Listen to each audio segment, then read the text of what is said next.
Salut! Alors aujourd'hui, je vais te faire une devinette pour que tu devines par toi-même le sujet de la vidéo. Drin, drin, drin, drin. Aujourd'hui, on va parler d'argent.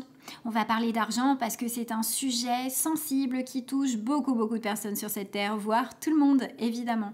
Sauf qu'en France, on se rend compte que c'est un sujet qui est ultra opaque et qui est sujet à beaucoup de discrétion parce que dès qu'on parle d'argent, de revenus et de salaire, en général, beaucoup de personnes se muent dans le silence. Alors si aujourd'hui je fais cette vidéo, c'est parce que je me rends compte que souvent on peut se poser la question de savoir qu'est-ce qui va faire que certaines personnes vont gagner beaucoup d'argent et qu'est-ce qui va faire que certaines personnes sont en difficulté financière. Donc aujourd'hui dans cette vidéo, on va parler des blocages que tu peux avoir en lien avec l'argent et comment transformer ton rapport à l'argent pour gagner en liberté financière. Mais avant toute chose, avant de commencer cette vidéo, je vais te demander une toute petite faveur. Si jamais cette vidéo, elle t'a apporté de la valeur, elle t'a inspiré, elle t'a aidé de n'importe quelle façon, je te serais super reconnaissante si tu prenais quelques secondes de ton temps pour me suivre sur cette chaîne YouTube, donc de t'abonner, et puis de me laisser un petit commentaire pour que ça me donne aussi de la force de continuer sur ce chemin. Voilà, maintenant que c'est dit, je t'invite à prendre une bonne position. Mets-toi dans une position confortable, tu peux prendre les popcorns, t'installer tranquillement, et puis dès que tu es prêt, c'est parti, on va commencer dès maintenant. Donc pour replacer les choses dans leur contexte, l'idée aujourd'hui c'est de t'apporter des clés pour que tu puisses transformer ton rapport à l'argent et surtout faire en sorte que l'argent soit un propulseur dans ta vie et non plus un frein et un boulet comme on peut voir chez de nombreuses personnes. Et puis avant de t'apporter des solutions concrètes pour que tu puisses transformer donc ton rapport à l'argent, j'aimerais d'abord parler avec toi des croyances populaires qu'on peut entendre beaucoup dans notre société. La première, celle qu'on entend la plupart du temps autour de nous, c'est l'argent ne fait pas le bonheur. Si jamais tu as cette croyance, je t'invite à apporter de la nuance, d'explorer vraiment cette vérité que tu as peut-être acquise il y a hyper longtemps parce que pour toi ça te semblait vrai, ça te semblait juste, mais je pense que c'est pas tout à fait vrai dans la vie réelle. Alors là-dessus, j'aimerais appuyer mes propos avec deux études qu'ont menées des sociétés américaines sur le rapport à l'argent et au bonheur. Et il y a une étude qui démontrait que l'argent pouvait apporter du bonheur jusqu'à un certain seuil. L'étude disait que jusqu'à 75 000 $ par an, on pouvait ressentir du bonheur avec l'argent. Pourquoi, tu me diras ? Tout simplement parce que jusqu'à 75 000 $, en tout cas c'est comme ça que ça a été chiffré, on considère que l'argent, ça t'enlève une certaine charge mentale. Évidemment, si tu te retrouves à un moment donné avec un confort de vie où tu n'as pas besoin de te questionner sur comment payer tes factures, comment te nourrir, comment te loger, comment avoir une maison, comment partir en voiture, en voyage plutôt, en voiture aussi tu peux, tu te rendras compte que oui, quand on n'a plus cette charge mentale, c'est un confort de vie. Ça nous rend heureux parce que ça amène une certaine sérénité, ça amène un certain apaisement et tu n'es plus en train de chercher à répondre à tout prix à une forme de survie. Donc c'est hyper agréable. Alors évidemment, tu me diras, il y a ce seuil aussi parce que au-delà de ce seuil, tu te rends bien compte que tes besoins, ils sont d'ores et déjà nourris. Donc ce que tu toucheras en plus sera un bonus en fait dans ta vie. Donc oui, à partir du moment où c'est un bonus et que tes besoins sont remplis, tu te rends compte que ton rapport à la satisfaction n'est pas forcément le même et donc le bonheur à ce moment-là n'est plus conditionné à si tu as 1 million ou 2 millions d'euros par exemple. Ça ne change absolument rien pour l'esprit. Donc ça, c'était vraiment la première chose. Donc à partir du moment, voilà, où l'argent, ça t'enlève une certaine charge mentale, tu te rends compte à ce moment-là que tu es plus heureux. Donc ça, c'était la première étude. La deuxième étude, elle démontre aussi que le bonheur et l'argent est défini par rapport à ta façon de dépenser ton argent. C'est-à-dire que si tu dépenses ton argent à vivre des expériences dans ta vie, je sais pas moi, un voyage, peu importe, ça va te rendre heureux, naturellement. Par contre, si tu dépenses ton argent pour acheter du matériel ou acheter un bien, tu vas te rendre compte que ça va pas forcément te rendre heureux, voire même pire, ça peut diminuer aussi ton bonheur. Pourquoi ? Parce que tu rentres dans une attitude matérialiste où tu vas donner à l'extérieur, aux objets, au matériel, la responsabilité de ton bonheur. Et ça, c'est pas forcément évident. Tu vois, je te prends un exemple tout bête, mais si tu achètes une super bagnole à 100 000 €, c'est sûr que tu vas être content sur le moment. Tu vas dire, ouais, c'est cool, j'ai un nouveau joujou. Par contre, ça va diminuer ton bonheur parce que ça va t'amener une nouvelle charge mentale. C'est-à-dire que tu vas te dire oui, faut pas que ma voiture elle soit rayée, faut pas que quelqu'un s'approche trop de ma voiture ou que je me la fasse voler. Donc à ce moment-là, ça va t'amener dans une configuration mentale où tu vas retrouver du stress. Donc le bonheur va diminuer instantanément. Donc ça, je trouve que c'était super intéressant parce que c'est vrai que souvent notre cerveau a tendance à généraliser, se dire non, mais c'est moi je comprends pas les gens qui ont de l'argent, on n'a pas besoin d'argent pour être heureux. Si, en partie. Ça ne veut pas dire que ça fait partie intégrante de la totalité de ton bonheur, mais ça y contribue. C'est quand même un moyen qui n'est pas négligeable. Puis c'est pareil aussi, il y a aussi notre croyance qui est assez amusante. Et là, on voit bien que c'est un biais cognitif dans le cerveau, c'est-à-dire que parfois on a tendance à généraliser. Mais il y a beaucoup de personnes aussi qui disent oui, mais les gens qui sont riches sont tous des cons, des égoïstes ou des arrogants.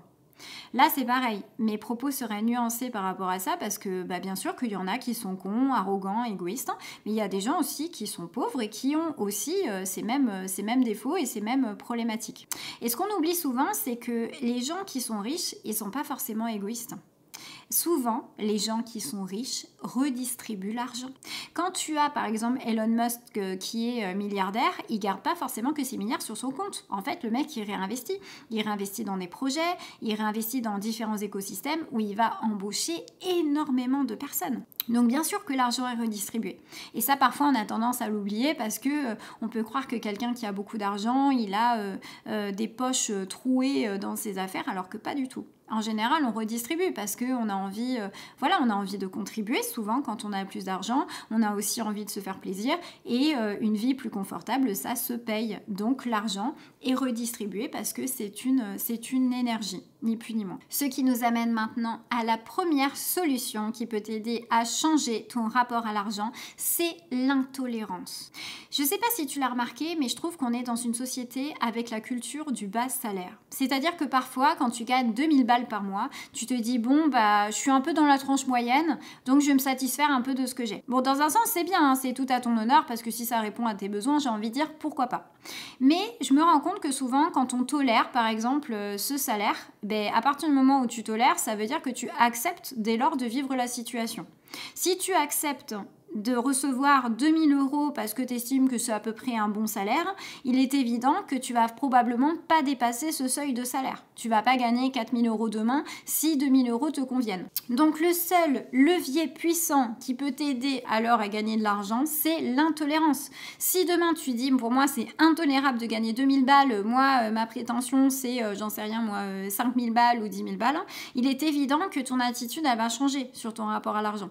Tu vas chercher d'autres opportunités, tu vas te remettre en question, tu vas développer des compétences, tu vas peut-être rechercher d'autres stratégies, mais tu vas vouloir en tout cas sortir de ta zone de confort. Donc ce que je t'invite aussi à faire, c'est peut-être de te demander pourquoi aujourd'hui tu es à 2000 balles. Qu'est-ce qui fait que tu crois que 2000 balles c'est un bon salaire? Dans le cas où tu as envie de plus, évidemment. Parce que si tu es à 2000 balles, tu as un mode de vie qui te convient, tu n'as pas forcément beaucoup de besoins, j'en sais rien, moi, tu vis dans un camion par exemple, pourquoi pas, il n'y a vraiment pas de souci là-dessus. Mais c'est plutôt pour les gens qui se sentent frustrés et qui veulent gagner plus. Si vous voulez gagner plus, il va falloir à un moment donné que cette situation soit intolérable, parce que si vous continuez de la tolérer, c'est sûr que ça ne va pas forcément bouger. La deuxième chose aussi à se rappeler, c'est que l'argent, c'est une énergie. On a tous un rapport émotionnel unique avec l'argent en fonction de l'histoire qu'on a vécue, en fonction de notre milieu social, en fonction de ce qu'on a appris. Moi, je sais que, pour la petite histoire, parce que je sais que c'est quelque chose peut-être que toi, tu peux retrouver dans ta vie et c'est pour ça que je t'en parle, mais je sais que dans ma vie, j'ai beaucoup galéré financièrement. Je sais que l'argent, ça a souvent été anxiogène pour moi, ça a été source de stress parce que dès jeune, je ne pouvais pas faire ce que je voulais. Chaque fois que je voulais quelque chose en lien avec du plaisir, c'était la plupart du temps non, parce que voilà, mes parents ne gagnaient pas beaucoup d'argent pour le coup, et ils me le faisaient bien comprendre que voilà, la notion de plaisir, c'était quelque chose de secondaire. Et c'est vrai que j'ai grandi avec beaucoup de frustration parce que je voyais les autres personnes pouvoir se faire plaisir et faire des choses, et puis moi à côté, je me sentais toujours un peu un peu brimée, un peu bridée par rapport à ça. Et c'est vrai qu'en grandissant, ça a été compliqué parce qu'à l'adolescence, je l'ai ressenti aussi, ce décalage de ne pas avoir le droit en fait de me faire plaisir, hein, ni plus ni moins. Et puis pendant mes études aussi, parce que je devais avoir une chambre universitaire de 9 mètres carrés, on n'était pas sûr en fait de pouvoir financer cette chambre, même avec mes bourses. Et c'est vrai que je me sentais très triste en fait, je me sentais impuissante, je sentais que je pouvais pas forcément avoir de mainmise sur ce que je vivais. Et en fait, j'essayais de fuir au maximum la galère. Et c'est ça qui m'a poussée aussi à faire du droit pour me dire mais moi, je veux plus avoir cette vie que j'ai vécue. Moi, il faut que je gagne de l'argent pour ne plus vivre en tout cas cette souffrance.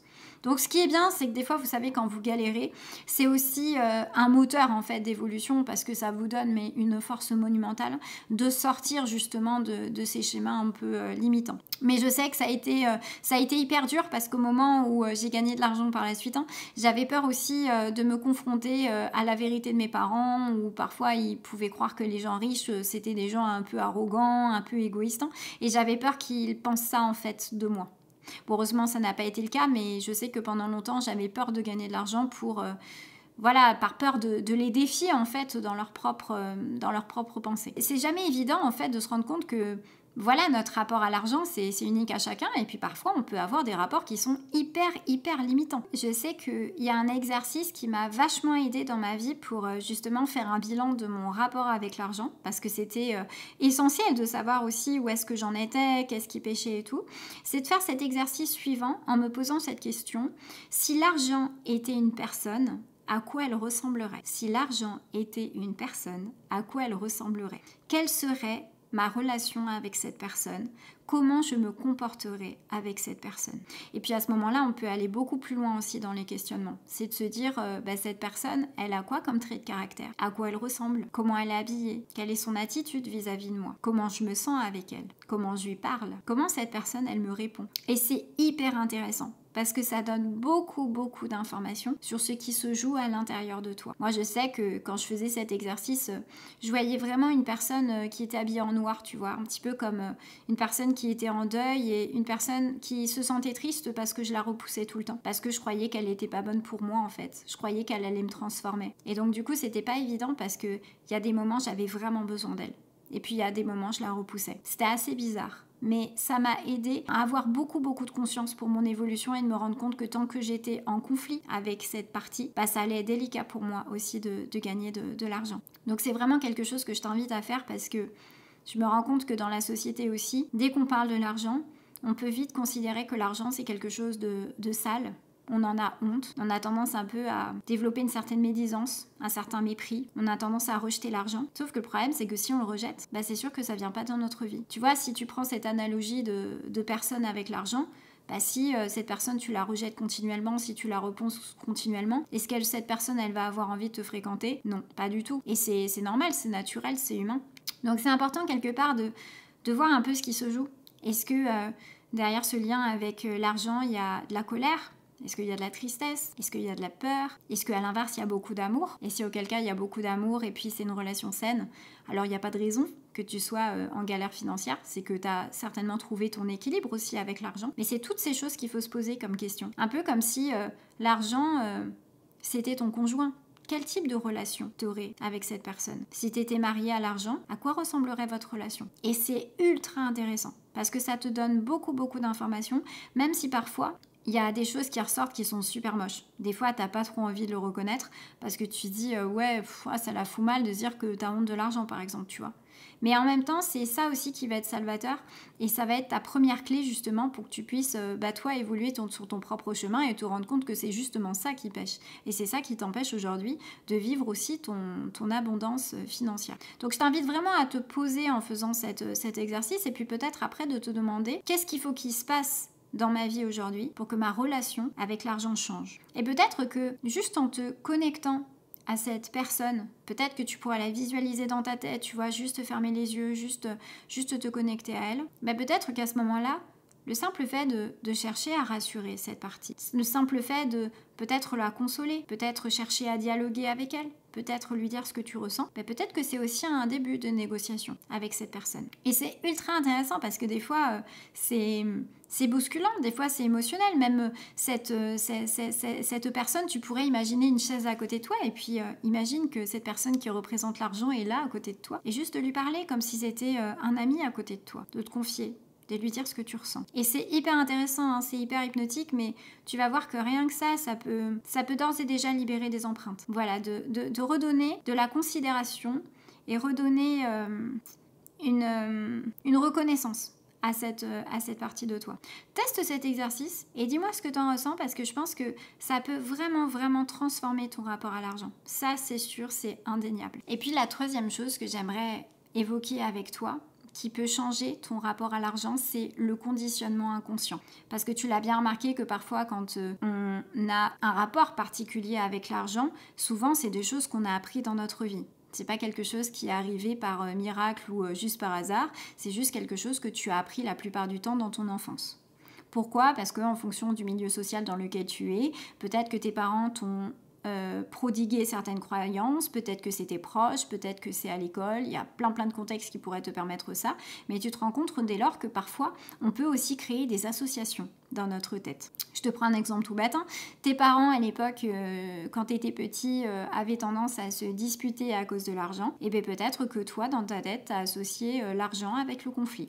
Et si c'est le cas, ton cerveau va chercher perpétuellement à t'éloigner de l'argent parce que le cerveau va se dire oui mais si tu gagnes de l'argent tu vas rentrer en conflit. Donc rien que ça peut déjà péter ton rapport à l'argent. Donc c'est super intéressant aussi d'y mettre un petit peu de la conscience, de voir qu'est-ce qui s'est joué aussi dans ta vie. Qu'est-ce qui fait qu'à un moment donné il y a cette croyance limitante. Et à partir du moment où on arrive à déceler les croyances limitantes, ce qui va être intéressant c'est de pouvoir les déconstruire. Parce qu'on se rend compte aussi que derrière le fait de gagner de l'argent, il y a souvent des peurs en fait. On se dit que si on gagne de l'argent, on va peut-être plus être aimé par un proche, peut-être qu'on va être égoïste, peut-être qu'on va être arrogant, peut-être qu'on va être quelqu'un d'autre, mais en fait, il n'en est rien. Et c'est d'ailleurs pour ça que je vais te proposer aussi un autre exercice qui peut avoir, je pense, son utilité pour que tu évolues aussi dans ton lien avec l'argent. Mais c'est déjà de déterminer la peur qu'il y a derrière le fait de gagner de l'argent. Je te prends un exemple tout bête. Si je gagne de l'argent, je vais devenir égoïste, par exemple. C'est ta pensée. Si jamais c'est ça, ta croyance, essaye de noter sur un papier et un stylo 10 situations où tu te sentirais égoïste si tu avais de l'argent. Alors, au premier abord, ça va te sembler un peu contre-productif de dire mais pourquoi je dois marquer ça ? Marque-le, fais le test. Marque ces 10 situations et une fois que tu as marqué ces 10 situations, je t'invite à noter ensuite les bénéfices de chaque situation à être égoïste. Parce que peut-être derrière le fait d'être égoïste, c'est peut-être une façon de t'apporter de l'amour. C'est peut-être un amour de soi. Peut-être que c'est une façon de respecter tes besoins. Peut-être que c'est autre chose.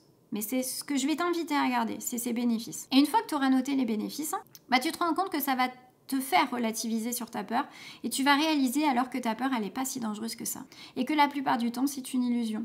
Et c'est la raison pour laquelle ce qui est intéressant dans ce genre d'exercice, c'est vraiment de questionner ce qui se passerait au pire si tu avais de l'argent. Et tu te rends compte que quand tu questionnes le pire du pire, qu'est-ce qui se passerait au pire si j'avais de l'argent ? En fait, c'est pas si dangereux que ça, en fait. Et en plus, si tu fais vraiment cet exercice jusqu'au bout, tu te rendras compte que le jour où tu gagneras de l'argent, tu seras pas forcément égoïste. Parce qu'il y a une chose que tu as tendance à oublier, et qu'on oublie la plupart du temps, c'est de croire que l'argent, ça change notre personnalité. C'est pas le cas. L'argent, c'est un amplificateur de personnalité. C'est-à-dire que si avant de gagner de l'argent, tu étais égoïste, c'est sûr qu'en ayant beaucoup plus d'argent, tu le seras un peu plus. C'est vrai. Mais si avant de gagner de l'argent, tu étais quelqu'un de généreux, quand tu gagneras de l'argent, tu le seras encore plus. Donc l'argent, c'est juste un amplificateur de personnalité. C'est un révélateur, ni plus ni moins. Mais l'argent, ça va pas t'amener de nouveaux défauts. S'il y a des défauts qui se déploient, ça veut dire que tu les avais déjà avant. Et ça, c'est très important de le comprendre parce que il y a beaucoup trop de personnes aujourd'hui qui se disent « Oui, mais en fait, je vais être quelqu'un de mauvais ou je vais être comme ci, comme ça. » Mais non, en fait, si tu l'es pas. Si déjà, t'es pas manipulateur, arrogant ou hautain. Pourquoi tu le serais avec l'argent ? Ça n'a pas de sens. Parce que l'argent, ce n'est qu'une énergie finalement, ce n'est qu'un moyen. Mais c'est pas quelque chose qui va te transformer en tant que tel, ni plus ni moins. Donc ça, je trouvais que c'était important quand même de te l'évoquer parce que parfois on peut faire un peu des amalgames là-dessus. Et puis, juste de te rappeler que derrière tout ça, le but, c'est que l'argent, ça devienne simplement un allié dans ta vie. et non plus un ennemi. Voilà, c'est d'arriver à ne plus être dans cette forme de rejet, de médisance et juste de retrouver ce droit d'avoir de l'argent. Parce que c'est un moyen de financer tes rêves, c'est un moyen de contribuer aussi pour peut-être à ton tour aussi aider ton prochain à ta manière. Et c'est ok. Et c'est une énergie qu'on n'a pas à rejeter, c'est quelque chose qui est fluide, c'est quelque chose qui se donne et qui se reçoit, ni plus ni moins. Donc écoute, j'espère que cette vidéo elle t'a plu. Voilà, je trouvais intéressant de pouvoir parler d'argent parce que c'est pas forcément des sujets qu'on évoque tout le temps. Alors sache que là-dessus, moi j'aurais plein de choses à dire. Donc si jamais c'est des sujets qui t'intéressent, n'hésite pas à me laisser un commentaire pour m'en faire part et je me ferai un plaisir d'approfondir ces sujets parce que je pense qu'il y a beaucoup de choses à apprendre et puis remettre aussi de la conscience pour repartir sur de nouvelles bases. Voilà, bah écoute, d'ici là, moi je te fais de gros bisous, je t'embrasse et je te dis à très vite. Bisous. Ciao.